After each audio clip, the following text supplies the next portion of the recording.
Hello and welcome to GM Study for Dreams. আবার আপনাদের স্বাগত আমার চ্যানেলে। This is your channel also GM Study for Dreams।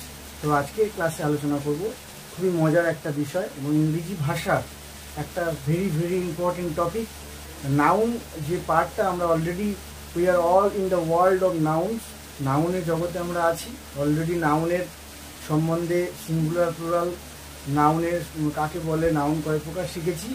আজকে নাউন থেকেই নাউনের সঙ্গে রিলেটেড আর্টিকেল প্রিপোজিশন, যেটা শুধু আর্টিকেল, যে সেটা নিয়ে আলোচনা করব। আর্টিকেল ছোটোবেলা থেকে আমরা শিখে আসছি আর্টিকেল। তবে সবাই আমরা জানি আর্টিকেল এ, এন আর দা, বা কোনো ক্ষেত্রে বি ব্যবহার হয়। দায়ের উচ্চারণ কোথায় বি হবে, কোথায় দা হবে, সেটা নিয়ে আজকে খুব একটা মজার জিনিস তোমাদের সাথে শেয়ার করব, খুবই মজার। তো সার্ভিসের আগে আমি আর আমার দিদি, তো আমার দিদি আর আমি পড়াতাম। দিদি কেমিস্ট্রি স্টুডেন্ট, ম্যাথের ছিল 11-12-এ, গ্র্যাজুয়েশনে কেমিস্ট্রি ছিল। দিদি পড়াতো সায়েন্স গ্রুপ, আমি পড়াতাম ইংলিশ। তো সেক্ষেত্রে সবাই, অনেকে স্টুডেন্টরা বলতো যে দিদি ভালো, দাদা যেন কেমন। দিদি ভালো, দাদা যেন কেমন, মানে কড়া, মারধর করে আর কি। তাহলে দিদি ভালো, দাদা কেমন। তাহলে আমি এই জিনিসটা যদি মনে রাখি, প্রত্যেকের নিজস্ব ভাই বোন দিদি কী আছে তাকে সেইভাবে মনে রাখবে। দিদি ভালো, ভালো মানে ভাবেন। দিদি ভালো মানে দি উচ্চারণ হবে, তার মানে কি এখান থেকে পেলাম ভায়োলের আগে দি উচ্চারণ করব, দি অ্যারাবিয়ান সি। তাহলে অ্যারাবিয়ান সি এ তো ভাবেন, সেজন্য আমরা তার আগে বলবো দি অ্যারাবিয়ান সি। আর দাদা কেমন মানে কেমন থেকে কনসোনেন্ট।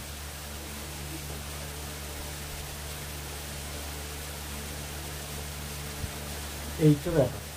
তাহলে দা কখন বলবো, দি কখন বলবো। দি কখন বলবো, যখন ভায়েল দিয়ে শুরু হবে দি বলবো, আর কনসোনেন্ট দিয়ে শুরু হলে সেটা আমরা দা বলবো। কী করে মনে রাখবো, দিদি ভালো, দাদা কেমন, এইভাবে।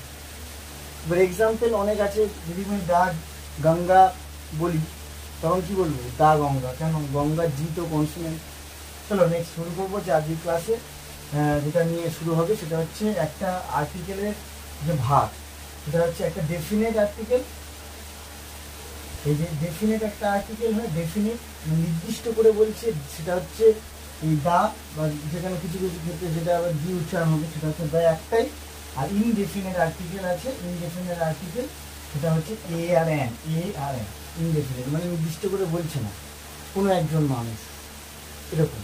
আর দি বলবে that particular man, the man, the boy is the best boy in the class, he is the best boy in the class. Mention করে সুপারলেটিভ ডিগ্রিতে আমরা দা ব্যবহার করি, এটা আমরা সবাই জানি।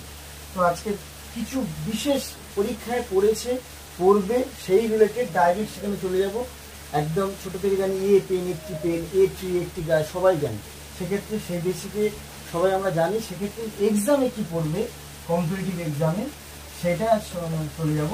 সবার প্রথমে আছে কি ইউরোপিয়ান। কোথায় এখানে এ ব্যবহার হবে, এর ব্যবহারটা কোথায় হবে আমরা সেটা দেখব। ইউরোপিয়ানটা কি, আমি যদি এটা লিখি,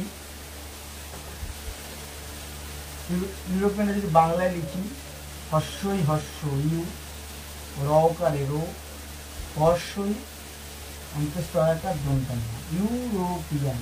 এই কথাটা লিখলাম। তাহলে শুরুটা কি হচ্ছে ইউ দিয়ে, হস্যই হস্য ইউ, কিন্তু শুরু হচ্ছে ভায়োল দিয়ে, এই I O U, A E I O U, এই পাঁচটা ভায়োল। আর এটা বলা হয়নি আর্টিকেলটাকে, কিছু ওয়েয়ান মার্টিন স্কিল কেউ বলেছেন দিস ইজ ডেমনস্ট্রেটিভ অ্যাডজেক্টিভ, আর কেউ বলেছেন ডিটারমাইনার্স। এই আর্টিকেলকে কেউ বলেছেন ডিটারমাইনার্স, আর কেউ বলেছে ডেমনস্ট্রেটিভ অ্যাডজেক্টিভ। তো চলে আসবো আবার এই যে ইউরোপিয়ানের ই, এটা তো ভাওয়েল, কিন্তু উচ্চারণটা কেমন হচ্ছে, হস্য ইউ। তাহলে যদি কখনো কোনো নাউনের বা কোনো ওয়ার্ডের শুরুতে যদি ভাওয়েল থাকে, তার উচ্চারণ যদি হস্য ইউ এর মতো হয়, তাহলে তার আগে আমরা জানি কি, ভাওয়েলের আগে এন বসে আর কনসোনান্টের আগে এ বসে, ছোটো সবাই জানি আমরা। কিন্তু কোথায় বসে না সেটা দেখব।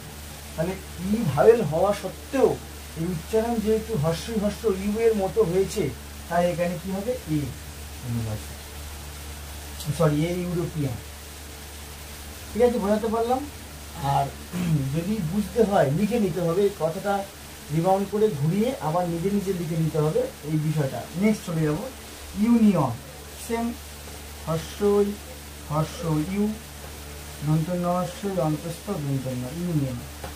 তাহলে সেখানে আবার ইউ এর মতো উচ্চারণ হচ্ছে ইউ, ইউ এখানে ভাওয়েল এই আর ইউ, তা সত্ত্বেও ভাওয়েল থাকা সত্ত্বেও কোথায় অ্যান হওয়ার কথা সেখানে না হয়ে এটা কেন হচ্ছে, পরীক্ষার সময় কনফিউশনে ভুল হয়ে যায়।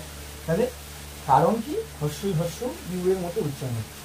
ঠিক ইউনিভার্সিটি সব, এটাও শুরুটা ইউ ইউ দিয়ে শুরু হচ্ছে ইউনিভার্সিটি, এটাও তাহলে এ হবে, এটাও এ হবে। ইউজফুল,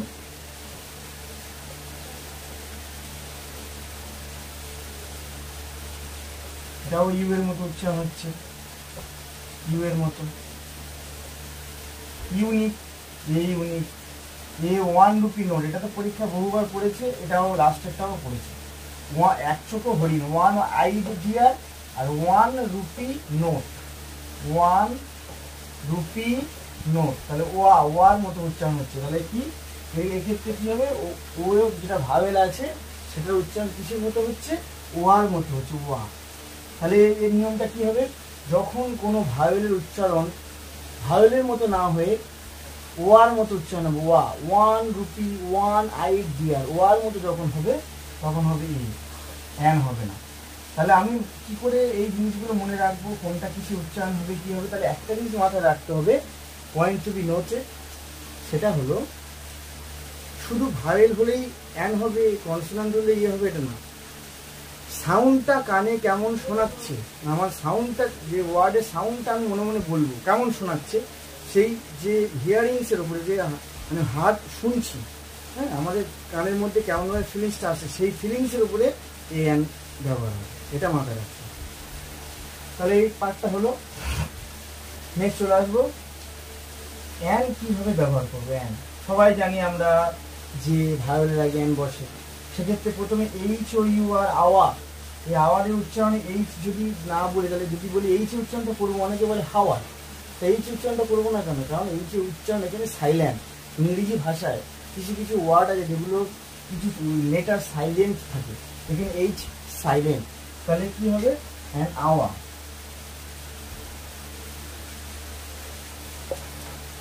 এইচ উচ্চারণ যখন আমরা করি না থাকা সত্ত্বেও, হ্যাঁ তখন আমরা সেক্ষেত্রে এখানে কনসোনান্ট হওয়ার কথা, এ হওয়ার কথা, তখন আমরা ব্যবহার করবো an. R honest, honest man বলবো না, না হনেস্ট ম্যান বলবো না, অনেস্ট ম্যান, তাহলে অ্যান অনেস্ট ম্যান। কেন বললাম, এইচ উচ্চারণ এখানে নেই, সাইলেন্ট, তাই। এম এ, এ আসছে, এ প্রথমে এ মানে কি ভারেল, তো ভারেল না, এ মানে তাহলে এমপি, এলএলবি, এলএলবি সব এ দিয়ে শুরু হচ্ছে, এ উচ্চারণটা এ নেই, সাউন্ডটা আসছে, তাহলে এম এল এ, আবার এসডিও, এসডিও, এস দিয়ে শুরু, এস, তাহলে উচ্চারণটা শুরু আগে এ আসছে, মনে মনে উচ্চারণ করতে হবে, এস ডিও, এ আসছে। আর কি আছে, H S school, H A, আবার এ, তাহলে এইভাবে করতে হবে সবসময় সাউন্ডের উপরে। আর দিদি ভালো দাদা কেমন, সবসময় দিদি ভালো, লেডিস ফার্স্ট, দিদি ভালো দাদা কেমন মনে রাখবে। ছোট্ট এই ক্লাসে যতটুকু যদি কোনো ভুল হয়, স্লিপ অফ দ্য টাং, তার জন্য সরি। সবাই ভালো থাকবে, সবার জন্য আবার কিছু ইংরেজি ক্লাস ডিউটি থাকে নিয়ে আসার চেষ্টা করব। আজকে ক্লাসে যদি ভালো লাগে অবশ্যই ক্লাসটা বারবার চালিয়ে দেখবে এবং বেল আইকনটা প্রেস করবে, একটু শেয়ার করবে বন্ধুদের সাথে যদি কারো উপকার হয় বন্ধু বান্ধবদের মধ্যে। আর একটু সাপোর্ট না হলে আমার যে আর্টিকেলের এই ভিডিও প্লাস নাউনের যে ভিডিওগুলো ছেড়েছি, খুব কম সীমিত মানুষ দেখেছি, সেটা খুবই কম, আমার যারা ওয়েল উইশার তাদের থেকেও অনেক কম। তাই সবাই একটু সাপোর্ট করতে বলবো। যদি কোনো ভুল হয় অবশ্যই কমেন্টে বলবে, যারা এইভাবে করাও অবশ্যই শিখবো, সেটা কোনো শেষ নেই। তো সবাই ভালো থাকবে, জয় হিন্দ, বন্দে মাতরম।